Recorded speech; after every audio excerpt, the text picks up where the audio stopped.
விளையாடி வெயிலோடு உறவாடி வெயிலோடு மல்லு கட்டி ஆட்டம் போட்டோமே.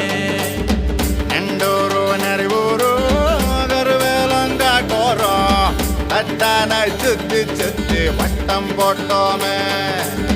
பசி வந்தா குருவி முட்டை தண்ணிக்கு தேவங்குட்ட பறிப்போமே சோழ தட்ட புழுதிதான் நம்ம சட்ட புழுதிதான் நம்ம சட்ட. வெயிலோடு விளையாடி வெயிலோடு உறவாடி வெயிலோடு மல்லு கட்டி ஆட்டம் போட்டோமே.